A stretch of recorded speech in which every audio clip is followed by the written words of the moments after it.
राजस्थान के जयपुर जिले से करीब 80 किलोमीटर दूर अलवर जिले में स्थित है भानगढ़ का किला।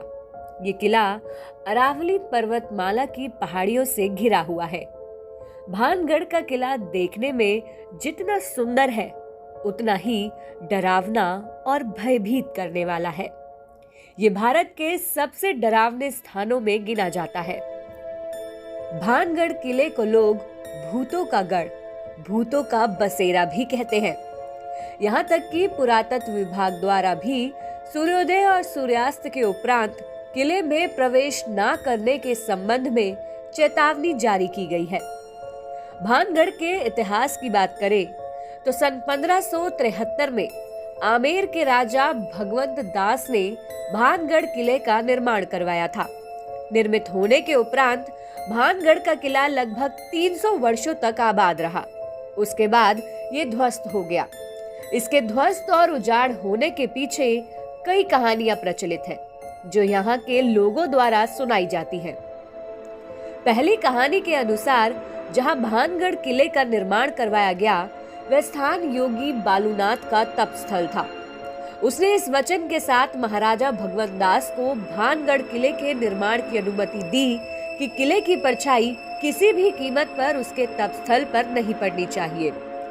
महाराजा भगवंत दास ने अपने वचन का मान रखा, किंतु उसके वंशज माधो सिंह इस वचन की अवहेलना करते हुए किले की ऊपरी मंजिलों का निर्माण करवाने लगे। ऊपरी मंजिलों के निर्माण के कारण योगी बालूनाथ के तप स्थल पर भानगढ़ किले की परछाई पड़ गई। ऐसा होने पर योगी बालूनाथ ने क्रोधित होकर इस किले को श्राप दे दिया कि ये किला कभी आबाद नहीं रहेगा। कहते हैं कि उनके श्राप के प्रभाव से ही आज भी ये किला ध्वस्त पड़ा है। दूसरी प्रचलित कहानी के अनुसार भानगढ़ की राजकुमारी रत्नावती बेहद खूबसूरत थी। उस समय राजकुमारी के खूबसूरती के चर्चे पूरे राज्य में थे। कई राज्यों से रत्नावती के लिए विवाह के प्रस्ताव भी आ रहे थे। उसी दौरान वो एक बार किले से अपनी सखियों के साथ बाजार में निकली। बाजार में वह एक इत्र की दुकान पर पहुंची और इत्र को हाथ में लेकर उसकी खुशबू सूंघने लगी। उसी समय उस दुकान से कुछ दूरी पर सिंधु सेवड़ा नाम का एक व्यक्ति खड़ा हो गया और राजकुमारी को निहारने लगा। सिंघिया उसी राज्य का रहने वाला था और वह काले जादू में महारथी था। कथित रूप से राजकुमारी के रूप को देख तांत्रिक मोहित हो गया और राजकुमारी से प्रेम करने लग गया। राजकुमारी को हासिल करने के बारे में सोचने लगा, लेकिन रत्नावती ने कभी उसे पलटकर नहीं देखा। जिस दुकान से राजकुमारी के लिए इत्र जाता था, उसने उस दुकान में जाकर रत्नावती को भेजे जाने वाली इत्र की बोतल पर काला जादू कर उस पर वशीकरण मंत्र का प्रयोग किया। जब राजकुमारी को सच्चाई पता चली तो उसने इत्र की शीशी पास ही एक पत्थर पर फेंक दी।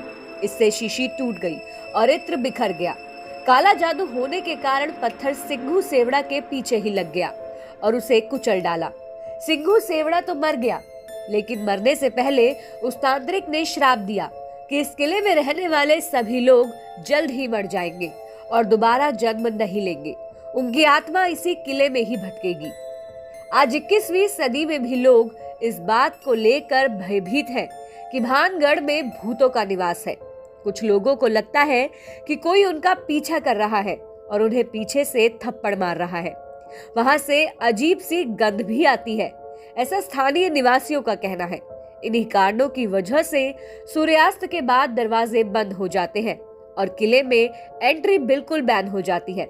हालांकि ये कहानियां मनगढ़ंत है या असल, इस बारे में तो कोई कुछ भी नहीं कह सकता। लेकिन भानगढ़ किले को लेकर ये कहा जाता है कि जो कोई भी रात में किले में प्रवेश करता है तो वो सुबह वापस नहीं लौट पाता।